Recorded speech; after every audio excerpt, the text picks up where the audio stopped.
So now I want to shift over to voting and elections. So before we go to the Kanye option, Yeah, me, the main question for me is democracy a joke? Is voting a waste of time? What would you say?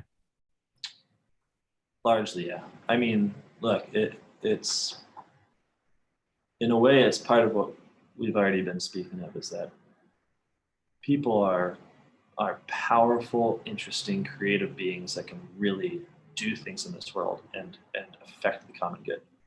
And if you want to make those people into slaves, one of the best ways to do it is to de-emphasize their capacities, the fullness of their capacities. Of course, to simply do this would make people rebel against you. But if you are able to have them convinced that all of their power really is invested in some one freedom and its use that you can manage, Mhm. um, then you have essentially successfully created a much more manageable and governable population. I shouldn't say governable because being governed is great, but being managed is awful. Yeah. So what I mean is simply like in the same way that we say, okay, you can have this effective freedom in the use of money so long as you get rid of all of your power and capacity in the use of productive property and use of land and the extension of family ties in your faith. Then you get the money. In the same way, it seems that that's at least what voting has become, which is like, we are just ideologically, bombarded with the power of our vote and how important it is and how it's our sort of freedom. It's like the definition almost of our freedom, to the point that we equate getting suffrage with getting real power. And Mhm. it's not that I don't think that voting, obviously relative to the system of democracy, has any power. Yeah, of course it does. It does something, but barely. Yeah. And so what I'm saying is it's not. I'm not casting shade on voting itself within any given, not just national, but any group of six people voting on something to decide what to do. Sure, that's fine. You can do that. That can be even preferable given your particular pursuit of a good. But the idea that it has any kind of primacy to other forms of getting, retaining, and extending power for the sake of common good in society is ridiculous. And it just seems to me an obvious, deliberately instilled illusion into especially the poor and the oppressed. Because if you can just convince them that it's all in the vote, then you can make sure that they never think it's all in the property. Even though it's obviously true that there's way more power in property than there is in voting. And even more than property, there's way more power in holiness than there is in either. So it's like, Yeah. that's, I guess, I hope that makes some sense that I'm not, democracy might be preferable, Mhm. but what we are doing with democracy is using it as a way to mask our increased and growing powerlessness. Yeah. I think people feel this when they Mhm. arrive at the voting booth and are like, okay, so here it is, my great American freedom for which soldiers in countless countries have gone and died. And I'm about to practice it by voting between two plutocrats. Which one shall I pick? Yeah. I mean, and so there's that great feeling of impotence at the Mhm. polls, which is only assuaged by having made the other side a devil. That works because then you feel powerful because you're beating the devil by voting Republican or Democrat, right? Yeah. But outside of that, it's like a feeling of impotence because the what doesn't change is who has power and who decides who you get to vote for. Yeah. So then on New Polity, you made the argument that Kanye should get the Catholic vote, the birthday party. So how Yes. did you arrive there? Well, I think it was definitely in frustration with this. It happens every 4 years. It's never going to stop, I suppose, that um, Catholics continually um, subordinate all other um, mechanisms of establishing the kingdom of God to voting. And maybe it only happens 4 times or once every 4 years. I don't know, but it seems to me fairly constant. And part of that is of course prudentially engaging in enmity-based politics. You know, we know by now that there's no Catholic vote. There's nothing Catholic about the options granted to us. You know, we're lucky if we score a few points here or there for a particular moral issue that we have concern about. But actually voting for someone that we think would represent our interests is like we don't even discuss that. So it seemed to me that listening to Kanye's bid for presidency, that he both revealed the impotence of our subordination of all power and freedom to the vote, and provided a much better option for Catholics in terms of what he actually was saying he wanted and liked and would do than other candidates that I could see. And I think as far as Biden is concerned, the truth has been borne out. Kanye would have been way better. Yeah. And for me, like when I read the birthday party platform, I think the two main appeals first, like this is the closest thing I've seen to, I guess, to Rerum Novarum, to the church's social doctrine. Because like, yeah, like a totally like intuitively grasped social teaching. More than any other mainstream party platform, but like real grasp on distributism, the agency of local communities, of families, but also like defense of, unborn life, people in prison, all these things which are just super in line with Jesus. But also, what I also found interesting was his intuition that what will truly uplift Black communities is solidarity and subsidiarity. That it's not becoming, again, this front row elitist kind of ideal, like going to, some elite university, getting a degree, getting a high paying job, and then what happens to your community? Oh, maybe you can throw money at it later, but it's like it's uplifting from the bottom, from within, which I'm not really hearing much of in much, Black liberation kind of rhetoric. So yeah, I mean, it was there. I was reading Kanye put out. I'm forgetting the author now. It's, Power Economics was the name of the book.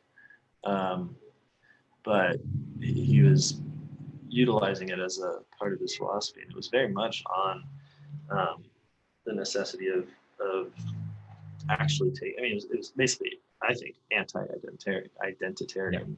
Oh yeah. Because it was saying like, what you need to do is get land. What you need to do is have successful businesses. What you need to take is power that is real in the sense that you can affect the world and become indispensable to it. Whereas what the world is preaching is that you are only do politics in a way that you are utterly dispensable, because no real concretized action is what's being talked about. It's just the identity itself, which will continue whether you live or die, right? Yeah.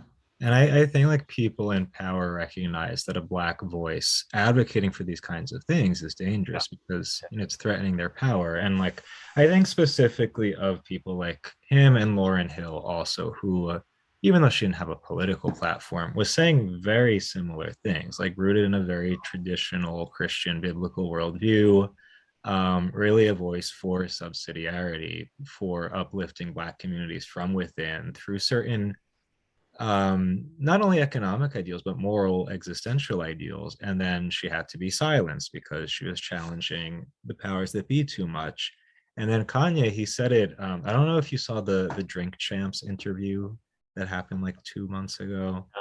It was, I mean, it's scary prophetic, but he kept saying, like every time he was about to say something controversial, he's like, they're gonna kill me for saying this. Like if they didn't kill me for saying, George Bush doesn't care about Black people, they're gonna kill me for this. And it's like he knows that Black people who actually advocate for their real rights are a threat.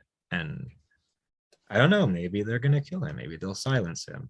I wouldn't be surprised, but you see that there's something about what he's advocating for that's Yeah, I mean, can't you see this sort of there on the level of class, like the um, like, I mean, I think about with recent stirrings of what could have been great populism, but obviously has not necessarily gone the way a Catholic might hope. But it seems like what scares people is the moment that anyone gets over the kind of um, linguistic battles and says we need genuine power, like we need, you know, poor whites need manufacturing, and you guys are the enemy for moving to China, for instance.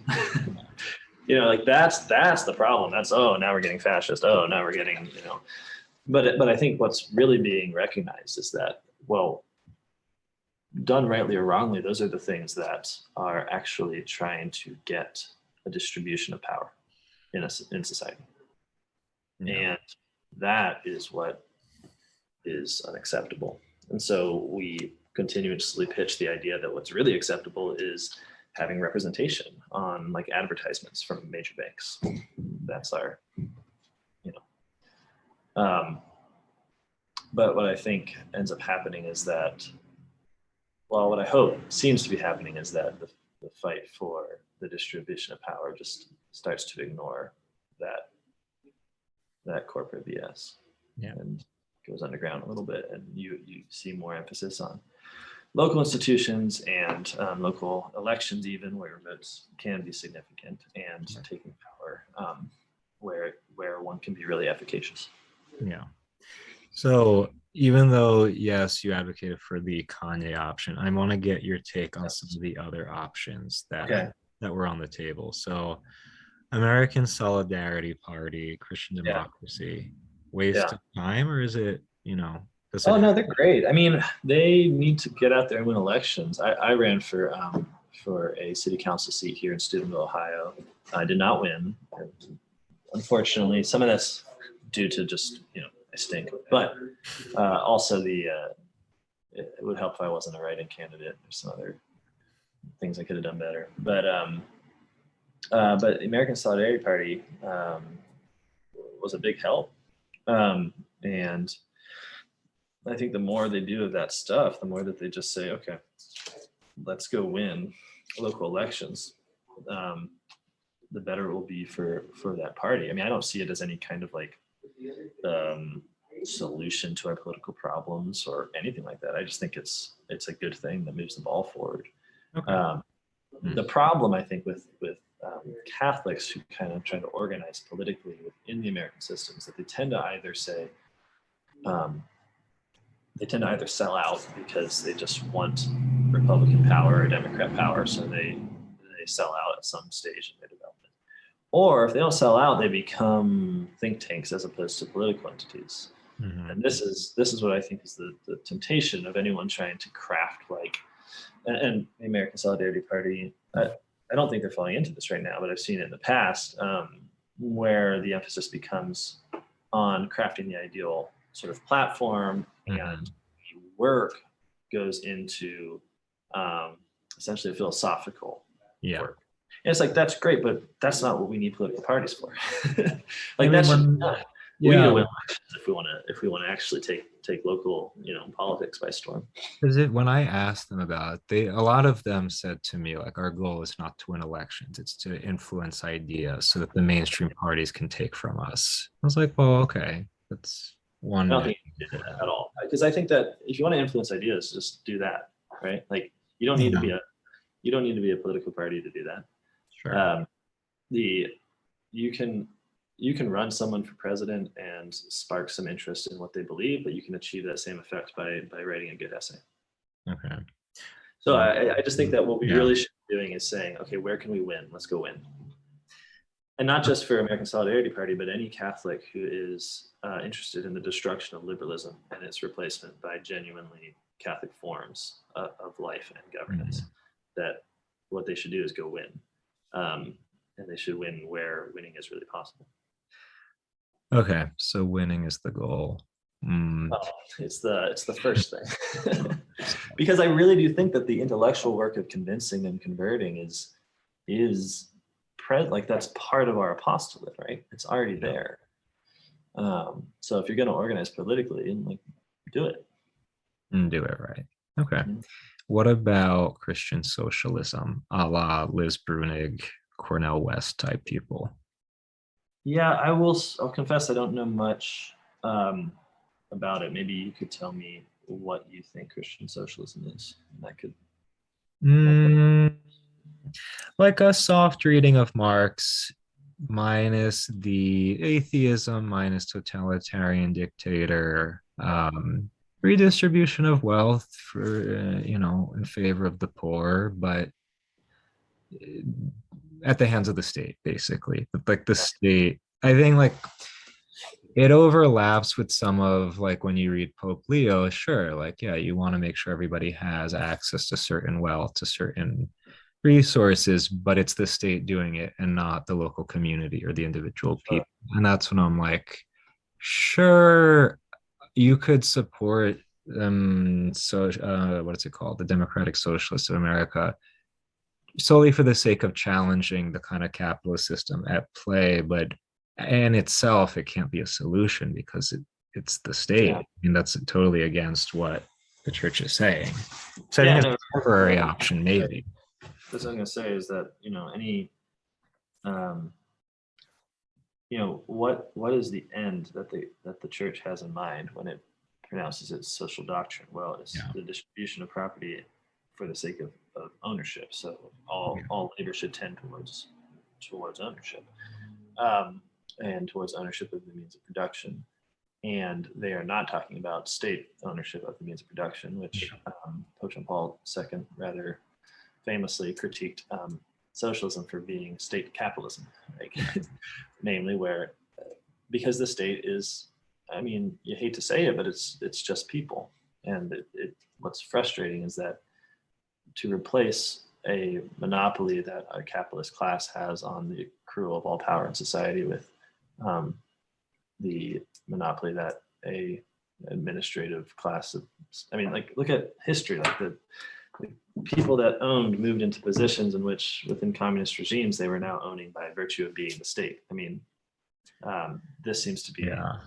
I'm not saying there couldn't be a perfect system or some, well, no, I am saying that, but that there couldn't be an improvement, but it would seem like any use of Christian socialism would have to be a suicidal use. Like it's to the demise of the state. Like you utilize whatever tool you have, but it's for the sake of ultimately a distribution of ownership. I mean, the goal should be an ownership society, not a society in which goods are simply available at the hands of other men. Yeah. So then what would you say about like a Dorothy Day option? So like Christian anarchism, anti-statism. Do you think it's like a viable option today, even though the Well, I think it Catholic depends on, workers? yeah, sure. And I mean, it depends on what you mean. Because sometimes people, when they say anarchism, they mean like a lack of governance. Just like not participating in state kind of affairs, like radical subsidiarity, like as the with Catholic worker did, I'm saying. yeah. Well, I mean, I don't think that there is an option for non-participation, whether we like it or not. Unless you don't And pay your taxes. all right, like you can You go to go to prison jail. for sure. And I'm not saying that. I'm not saying that people shouldn't. I mean, Yeah. um, but I'm saying that like all rebellion against tyranny, it has to be prudent in the sense of not in the sense of cowardly, which is how most people mean it, but in the sense of um, using what actual de facto power you have to destroy the tyranny, and um, not using de facto power that you don't have, and then ending up creating more of a chaos or more problems than your rebellion solves. So what I think is maybe a through line with everything we've been discussing is that the power of the state as like this weird modern idol in which all authority and legitimate violence and everything else descends Mhm. from it, which has just simply never been the Christian vision. and this is an invention actually of Machiavelli, and moves from there into modernity. That has no place within Christian politics, which acknowledges real authority and real power and real governance and demands it of people at every level of society, which can include large governing structures, but which I think. So what am I saying? I'm saying that any kind of organization of the world, Christian politics, has to happen at a level, at every level of de facto power. So you can't simply say, well, we can get the state to, be run by Catholics so as to create a perfect society through its law, if we're not saying that in a manner that's also true in the local level and at the level of the family and all the way through the social hierarchy. Yeah, no, because I feel like the Catholic worker is definitely not a sustainable model, but prophetic certainly. And like I think also just on a personal level, it challenges this impulse to rely on a bureaucracy to solve our problems rather than our own personal responsibility. Sure, yeah. But the other option, do you know anything about the dirtbag left? This like Yeah, I mean, yeah, have a trap house and those guys. Scare, all those people. Yeah, I mean, I'm not sure that I fully comprehend it because I don't listen to a lot of things. I mean, but my brother likes a lot of those, or at least he did. He's a very dynamic thinker, so he might be listening to something else these days. But yeah, I mean, it seems like I'm not exactly sure what one would define them as doing, besides kind of taking the populist part of the right-wing movement for left-wing ends, but maybe that's not the case. Yeah, I mean, what I think the genius of it is, at least in terms of Red Scare, Chapo, I mean, I'm not as much into, but I think Red Scare, it's this ironic, almost amoral, decadent critique of liberalism that's coming at like its aesthetic vapidness. Like it starts out as an aesthetic critique, but then what they arrive to is this metaphysical critique. And like the fact that she's a bad Catholic, she's the name of your blog. She affirms all the truths of the church, just chooses not to live by them right now. But like there's a real entryway for people who are not religious, people who are on the left, to kind of come into these ideas. And like it's interesting to me that a lot of the listeners to Red Scare, who are these kind of bohemian gay art hoes, as they call themselves, like are now very curious about Catholicism, at least in an ironic aesthetic way, but are like reading people like Deneen. So I think, I mean, it's not a solution, but I definitely think it's worth our attention, at least within the church. Yeah, I mean, look, what is wonderful about this moment is that the attempt to at all synthesize the church with liberalism is gone. We don't even do that anymore. People that do, I guess maybe it so happens, but I'm not even aware of that. Like what is acknowledged now is that the church is the enemy of the world, right? And so we get to have these conversations in which question is very much more, well, which side are you choosing?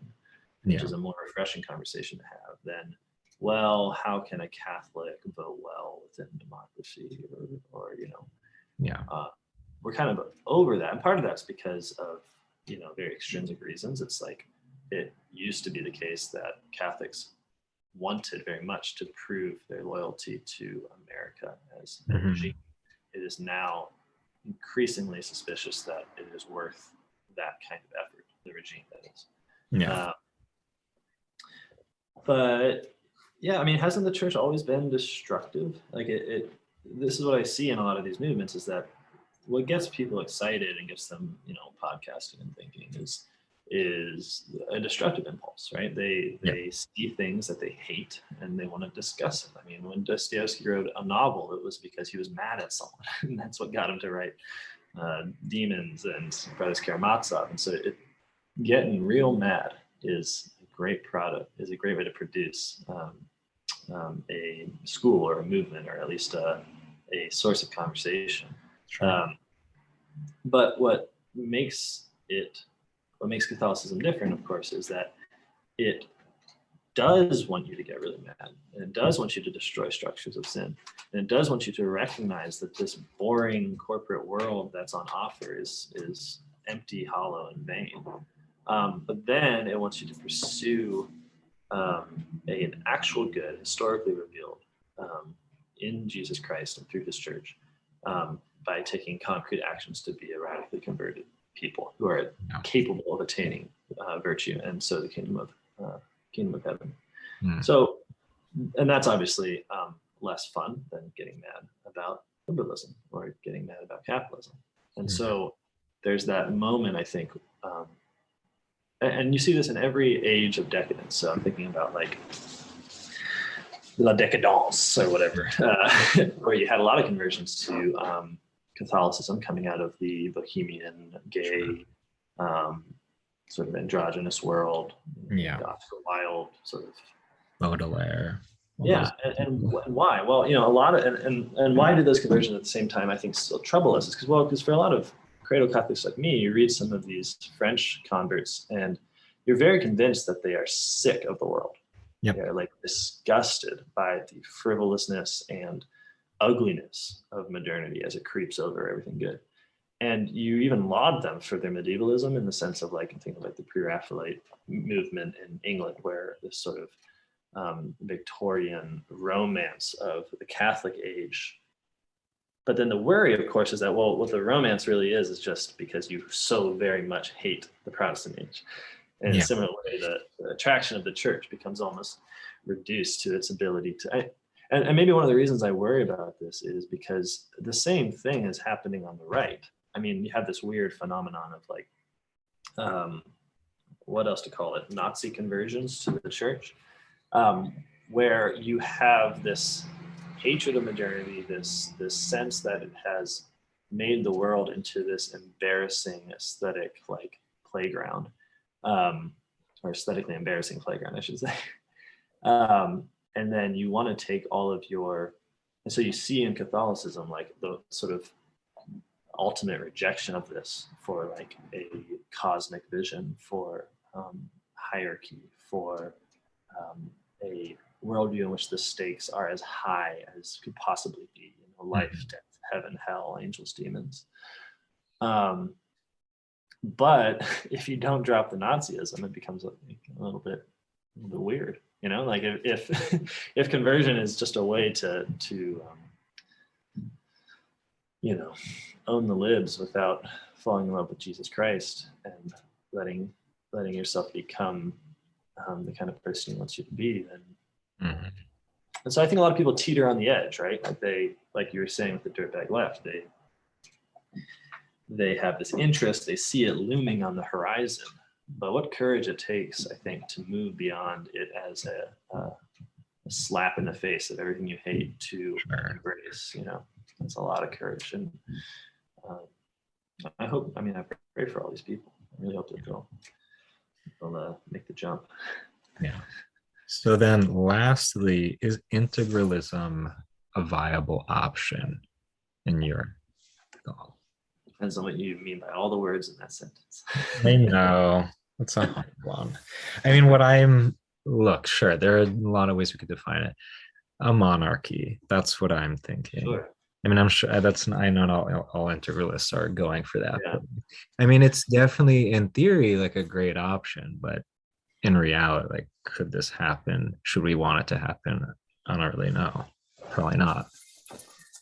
Yeah, I mean, I don't want to make a cop-out answer, but the reason the church prescinds from offering any particular political form as a definitive solution is because the forms by themselves, what the church is wrestling with sin. It's the conversion of the world. It is the reform of humanity itself. And so insofar as any political form is useful for the reform of humanity, great. But the idea that what the church is doing, I mean, what I'm saying is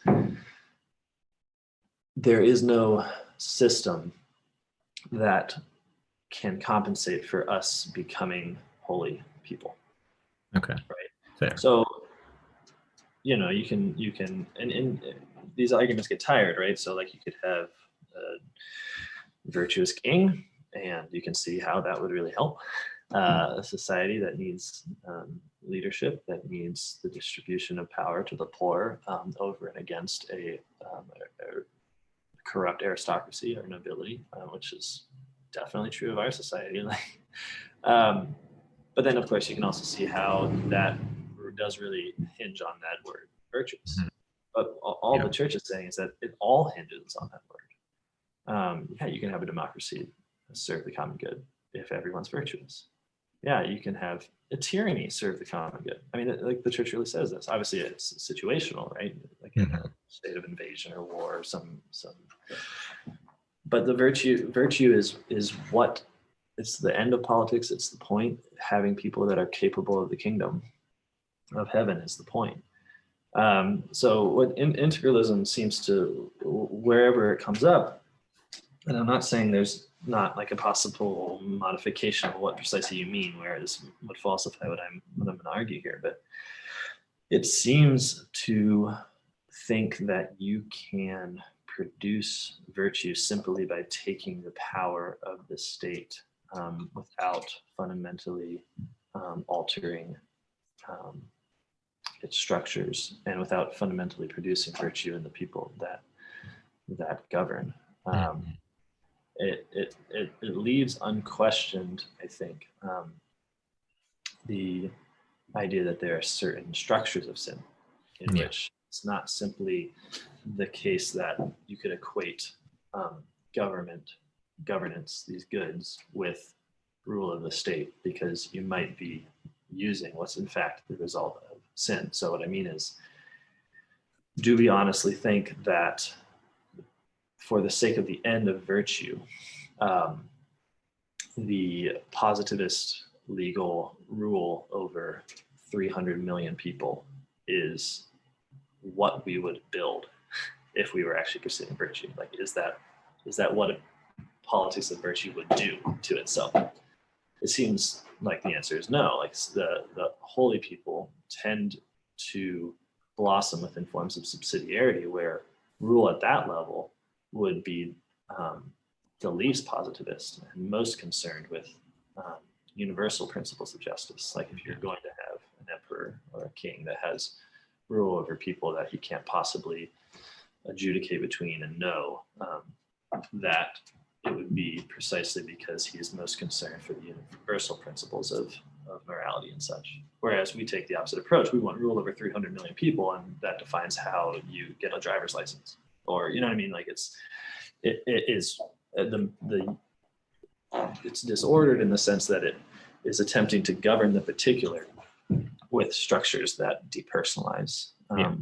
all of those people. And so um, there's a sort of quasi-integralist response to this, at least that I've heard, which is that, well, if we just took control of the state, then the influence of the faith would destroy those structures of sin and would essentially dissolve it into the proper ordering within subsidiarity and everything else. Mhm. Which, if that's what you mean, fine. Like, sure. Like that, if by Catholics taking control of the state, you mean that the state doesn't look like what we say, ooh, doesn't look like the state, then I think we're talking about the same thing, Yeah. which is that um, a virtuous governance is going to look very different. You know? Yeah. And it's also going to have, well, yeah, that's all. I'm going to stop there. Unless I get controversial. So this was, yeah, this was a fun conversation. Covered a lot of ground here. So to say the least. So before we go, Mark, what plugs would you like us to make? Plugs. Well, I guess I would say if you want a thorough critique of liberalism, um, I would really invite everyone to read DC Schindler's book, Politics of the Real, Politics of the uh, real. Okay. which New Polity Press published last year, and which really provides the kind of metaphysical backbone, I think, to a lot of these maybe more social critiques that we've been giving, by arguing that liberalism is fundamentally the subordination of act, the metaphysical principle of act, to potency, which is to say something like that our capacity, our aimless and unoriented ability becomes valued over real goods, real history. And that this isn't simply a thing that happens here or there, but it's fundamental to liberal societies. And that is, I think, is very convincing, and it's helpful to understand our world, in which the things that are valued don't seem to have any particular end, or to be in support of any particular people, but just abstract purchasing power or spending power. That involves an image of God who looks the same, right? God who doesn't really enter history and do anything particular and give particular goods and build a real kingdom here on this earth, but a God who is simply sort of obsessed with himself as infinitely possible, as having power, just power itself being the God, actually. So I'd recommend that. I plug, what else? We did I mean, if for some inkling of what a society might look like that isn't structured by liberalism, I would recommend Andrew Willard Jones's Before Church and State. Okay. At some point, people are going to realize it's the only book I've ever read, but until then, it's just one. But what he does is he shows, in that book, he shows how the categories that we wrestle with and that we think totally comprehend human existence just didn't exist prior to us making them, and that in 13th and 14th century France, he uses very direct primary sources to show how they just weren't in operation. How you could have something like rights without positing static positivist rights. How you could have something like how you could have social orders that were based on the possession of common property, as opposed to private or public property, things like that. Yeah. That's been very illuminating. And yeah, no, I'll leave it there. Those seem like good books to read. Enough to keep us busy for a while. For sure. So, Mark, thank you for joining us. This was a good time. Great. Thanks, Steve. I appreciate it. All right.